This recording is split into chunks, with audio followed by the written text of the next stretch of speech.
আপনি কি রাতে ঘুমের মধ্যে বারবার উঠছেন শুধুমাত্র বাথরুমে যাওয়ার জন্য? আপনি কি দিনের বেলায় এত ঘন ঘন প্রস্রাবের চাপ অনুভব করছেন যে বাইরে কোথাও যেতে গেলে প্রথমে ভাবতে হয় কাছাকাছি বাথরুম আছে কিনা? রাতে ২ বার, ৩ বার, এমনকি ৪ বার পর্যন্ত উঠতে হচ্ছে। ঘুম ভেঙে যাচ্ছে বারবার। সারাদিন একটা ক্লান্তি লেগেই থাকছে, কারণ রাতে ঠিকমতো ঘুমাতেই পারছেন না। আপনি হয়তো ভাবছেন এটা বয়সের কারণে হচ্ছে, অথবা একটু বেশি জল খেয়ে ফেলেছেন তাই হচ্ছে, বা আবহাওয়া ঠান্ডা বলে হচ্ছে।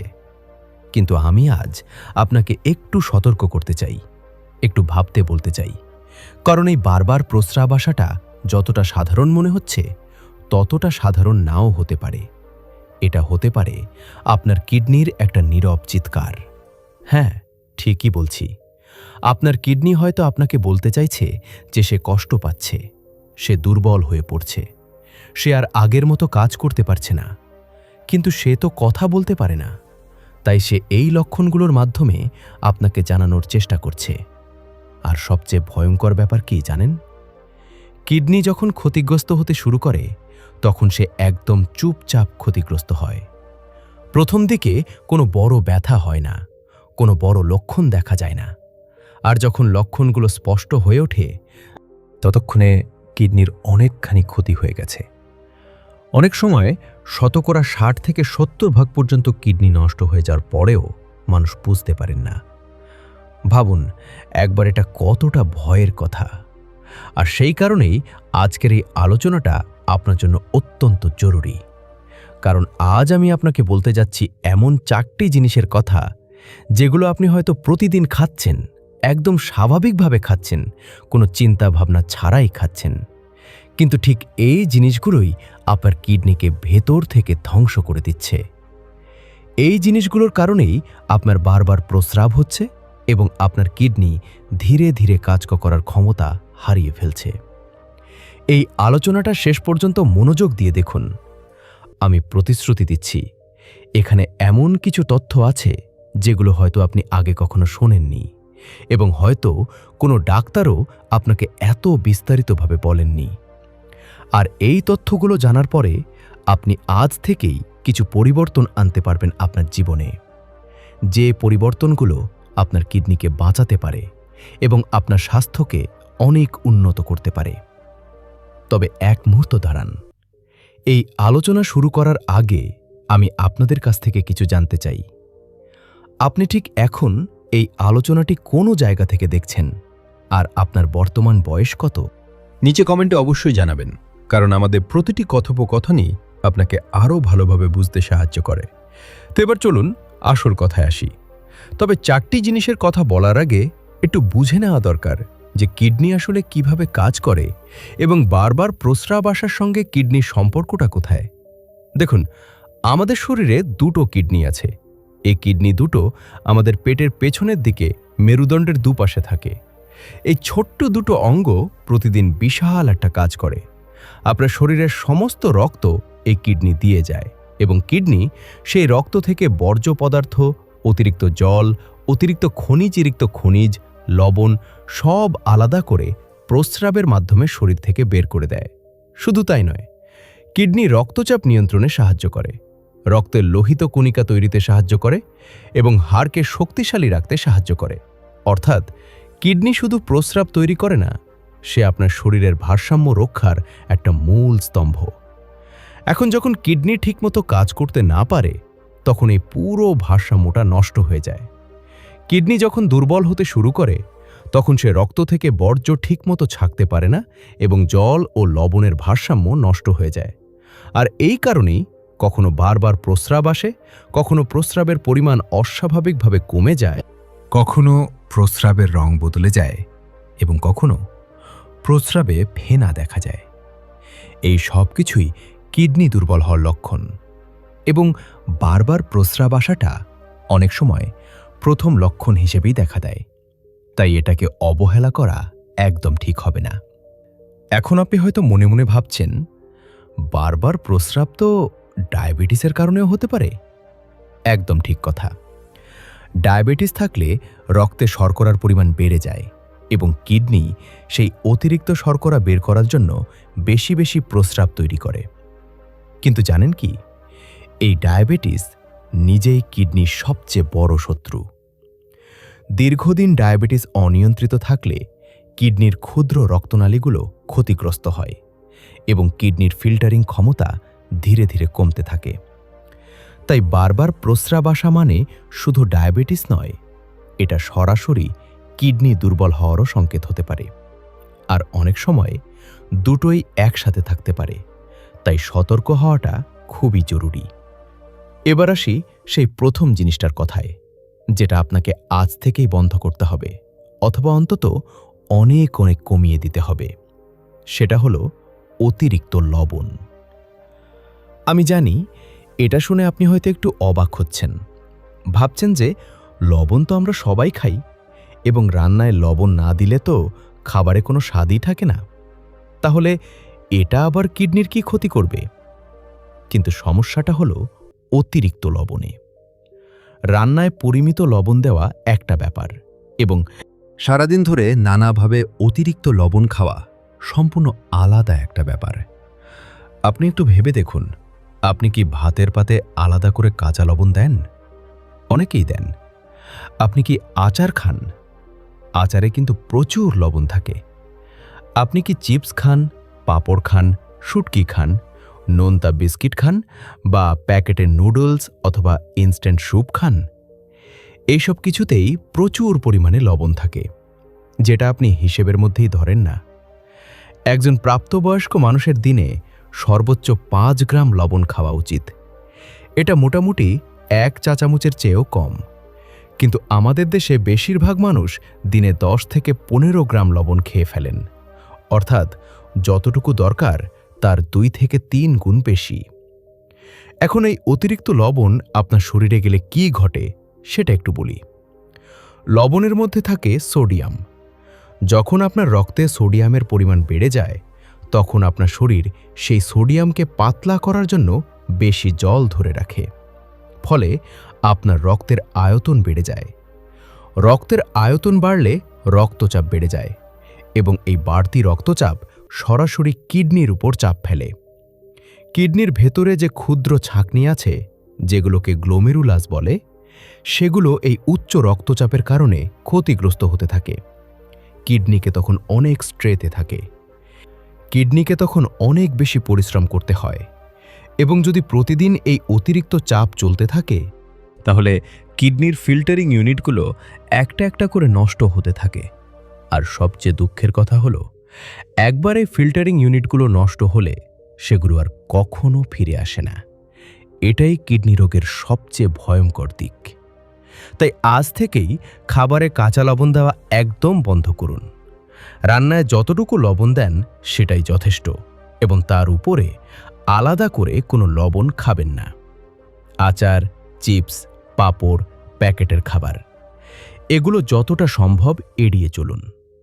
রান্নায়ও ধীরে ধীরে লবণের পরিমাণ একটু একটু করে কমাতে শুরু করুন। আমি জানি আপনি হয়তো বলবেন যে লবণ ছাড়া খাবারে কোনো স্বাদই থাকে না। আমি আপনার কথা বুঝি, কিন্তু আপনি জানেন কি, লবণের বদলে আপনি খাবারে লেবুর রস দিতে পারেন, একটু আদা কুচি দিতে পারেন, অথবা একটু জিরে গুঁড়ো, ধনে গুঁড়ো বা গোলমরিচ গুঁড়ো দিতে পারেন। এতে খাবারের স্বাদও থাকবে এবং লবণের পরিমাণও অনেক কমে যাবে। প্রথম কয়েকদিন একটু কঠিন লাগবে, কিন্তু আমি আপনাকে বলছি, 2-3 সপ্তাহের মধ্যে আপনার জিহ্বা এই নতুন স্বাদে অভ্যস্ত হয়ে যাবে, এবং তখন আপনি নিজেই অবাক হবেন যে আগে কত বেশি লবণ খেতেন। এবার আসি দ্বিতীয় জিনিসটার কথায়, যেটা কিডনিকে নীরবে ক্ষতিগ্রস্ত করে চলেছে। সেটা হলো অতিরিক্ত চিনি এবং মিষ্টি জাতীয় খাবার। আমাদের বাঙালি জীবনে মিষ্টির একটা বিশেষ জায়গা আছে, সেটা আমি বুঝি। সন্দেশ, রসগোল্লা, পায়েস, মিষ্টি দই, এসব ছাড়া কোনো আনন্দই যেন পরিপূর্ণ হয় না। কিন্তু সমস্যাটা তখন হয় যখন এই মিষ্টি খাওয়াটা একটা প্রতিদিনের অভ্যাসে পরিণত হয়। অনেকে আছেন যারা সকালে চায়ে 2-3 চামচ চিনি দেন, দুপুরে খাবার পরে একটু মিষ্টি খান, বিকেলে আবার চায়ে চিনি দেন, এবং রাতে খাবার পরে আবার একটু মিষ্টি খান। আবার অনেকে প্যাকেটের ফলের জুস খান, ভেবে যে সেটা স্বাস্থ্যকর, কিন্তু সেই জুসে যে কতটা চিনি মেশানো থাকে সেটা যদি আপনি প্যাকেটের গায়ে পড়ে দেখেন তাহলে চমকে যাবেন। একটা ছোট্ট প্যাকেটের জুসে 8 থেকে 10 চামচ পর্যন্ত চিনি থাকতে পারে।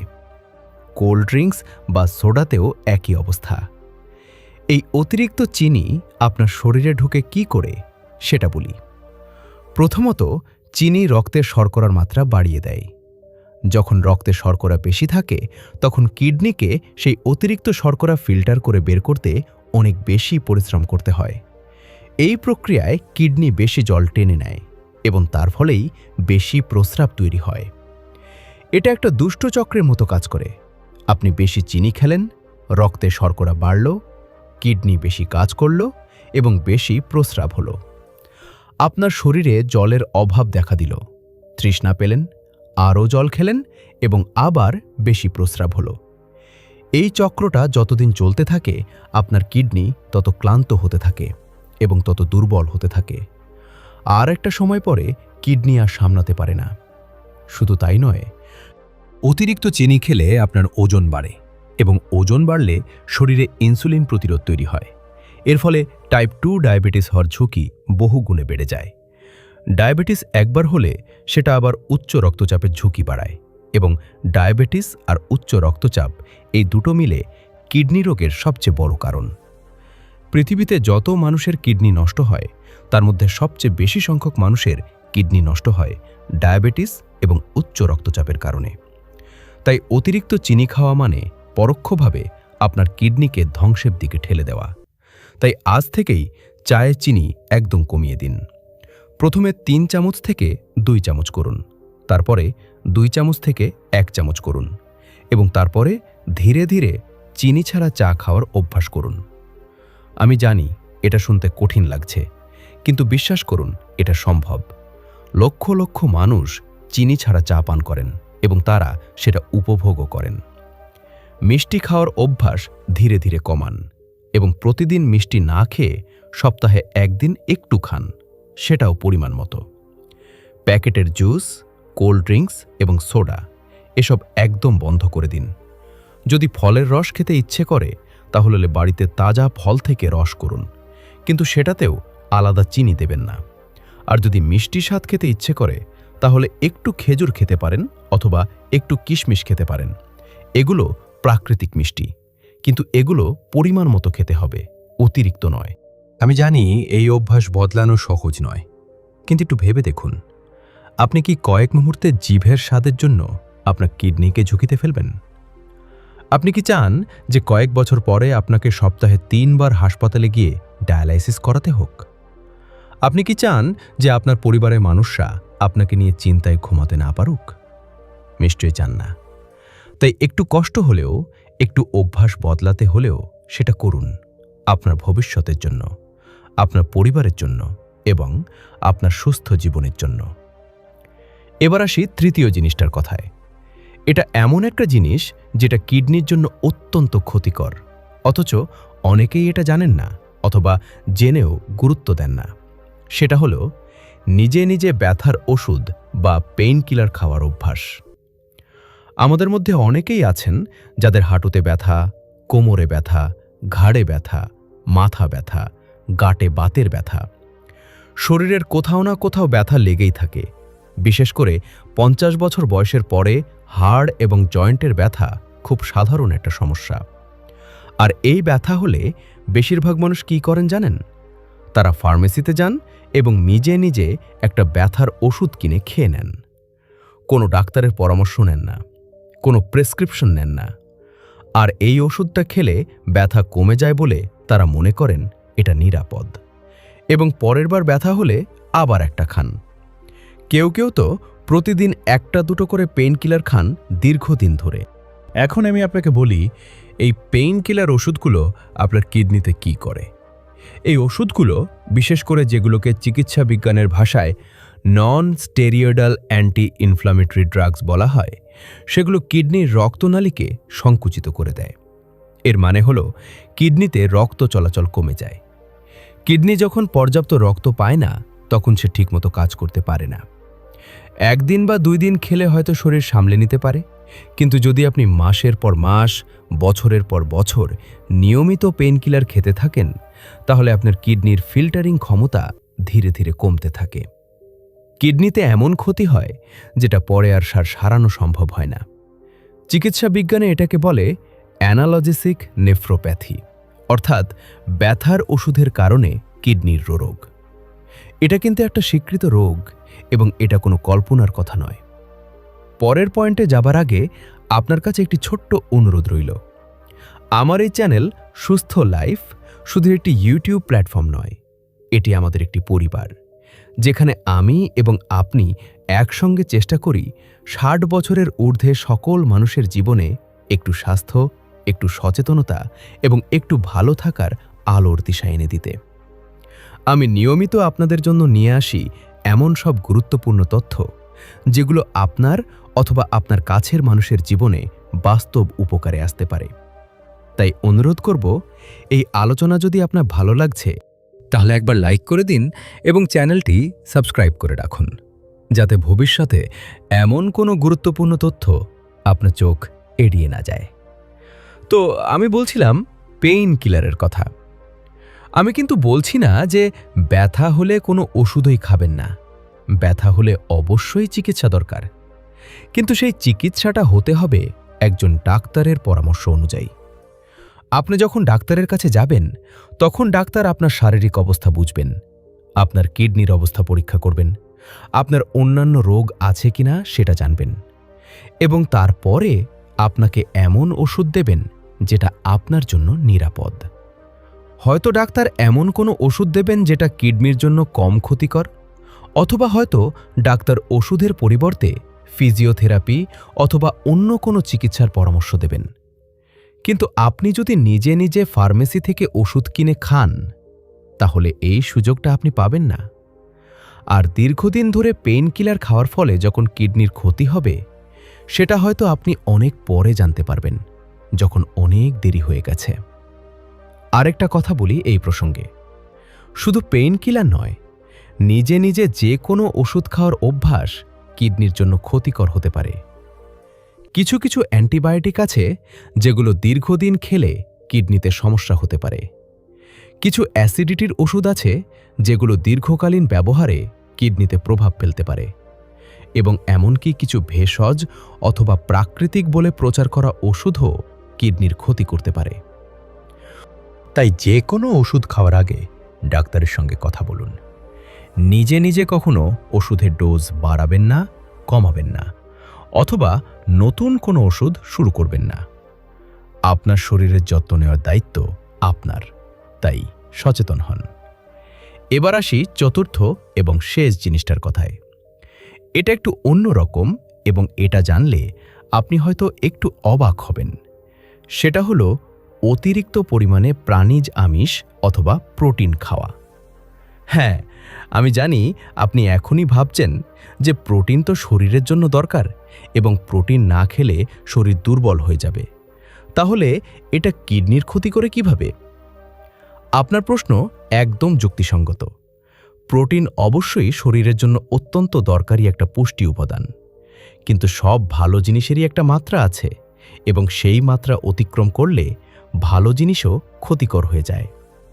ব্যাপারটা হলো এরকম, যখন আপনি প্রোটিন জাতীয় খাবার খান, অর্থাৎ মাছ, মাংস, ডিম, দুধ, ডাল এসব, তখন এই প্রোটিন হজম হওয়ার পরে শরীরে কিছু বর্জ্য পদার্থ তৈরি হয়। এর মধ্যে প্রধান হল ইউরিয়া এবং ক্রিয়েটিনিন। এই বর্জ্যগুলো রক্তে মিশে যায় এবং কিডনিকে এগুলো ফিল্টার করে শরীর থেকে প্রস্রাবের মাধ্যমে বের করতে হয়। এখন আপনি যদি পরিমিত প্রোটিন খান, তাহলে কিডনি সহজেই এই বর্জ্যগুলো সামলে নিতে পারে। কিন্তু আপনি যদি অতিরিক্ত প্রোটিন খান, তাহলে রক্তে ইউরিয়া এবং ক্রিয়েটিনিনের পরিমাণ অনেক বেড়ে যায়, এবং কিডনিকে তখন সেই অতিরিক্ত বর্জ্য ফিল্টার করতে অনেক বেশি পরিশ্রম করতে হয়। এটা কিডনির উপর একটা বিশাল চাপ তৈরি করে। বিশেষ করে যাদের বয়স 50-এর বেশি, তাদের কিডনির কাজ করার ক্ষমতা স্বাভাবিকভাবেই একটু একটু করে কমতে থাকে। এটা বয়সের একটা স্বাভাবিক প্রক্রিয়া। তাই এই বয়সে অতিরিক্ত প্রোটিন খেলে কিডনির উপর যে চাপ পড়ে সেটা একটা তরুণের কিডনির তুলনায় অনেক বেশি ক্ষতিকর। অনেকে আছেন যারা সকালে ডিম খান, দুপুরে মাছ বা মাংস খান, বিকেলে দুধ বা ছানা খান এবং রাতে আবার মাংস বা মাছ খান।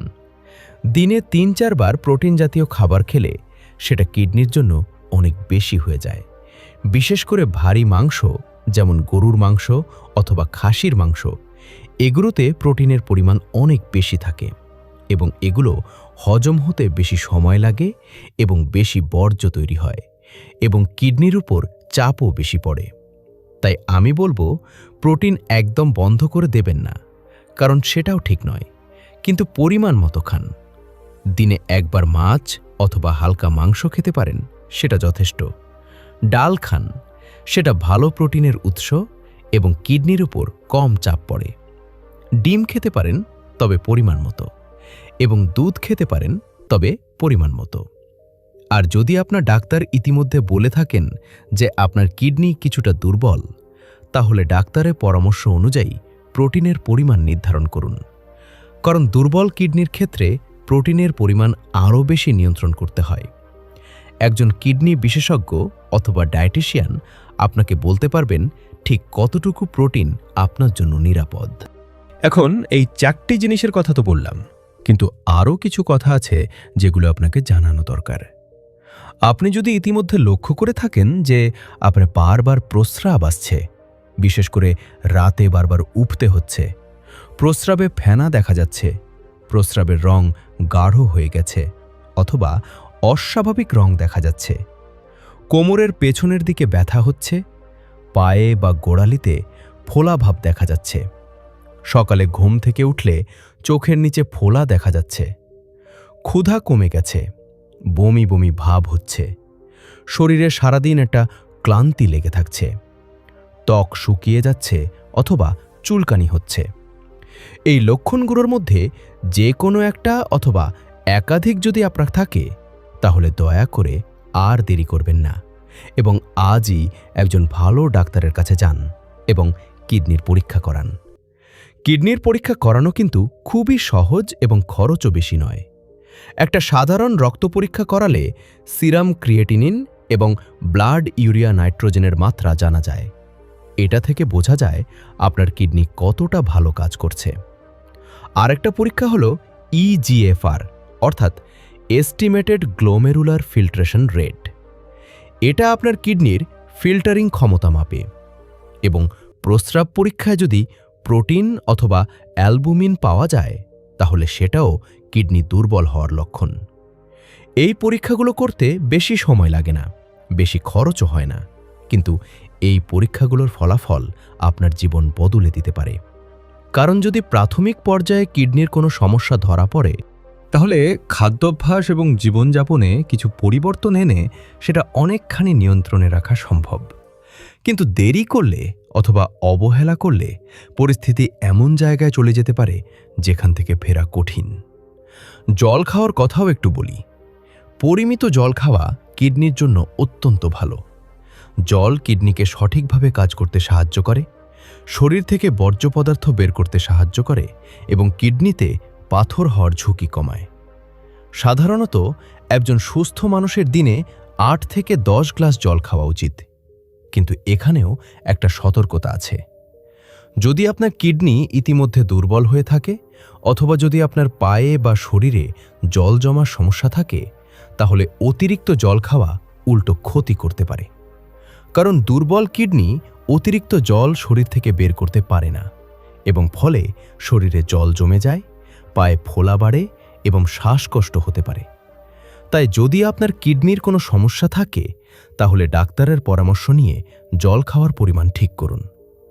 এখন আমি আরেকটা গুরুত্বপূর্ণ বিষয়ে কথা বলতে চাই, সেটা হলো ব্যায়াম অথবা শারীরিক পরিশ্রম। নিয়মিত হালকা ব্যায়াম করা কিডনি সুস্থ রাখার জন্য অত্যন্ত কার্যকর। আপনাকে জিমে যেতে হবে না, ভারী ব্যায়াম করতে হবে না। প্রতিদিন সকালে অথবা সন্ধ্যায় আধ ঘন্টা থেকে 45 মিনিট একটু হাঁটুন। এতে আপনার রক্ত সঞ্চালন ভালো হবে, রক্তচাপ নিয়ন্ত্রণে থাকবে, রক্তে শর্করার মাত্রা নিয়ন্ত্রণে থাকবে এবং ওজন নিয়ন্ত্রণে থাকবে। আর এই সব কিছু মিলে আপনার কিডনি অনেক ভালো থাকবে। যদি হাঁটতে না পারেন, বাড়িতে বসে হালকা স্ট্রেচিং করুন এবং চেয়ারে বসে হাত পায়ের ব্যায়াম করুন। যতটুকু পারেন সেটুকুই করুন এবং শরীরকে সচল রাখুন।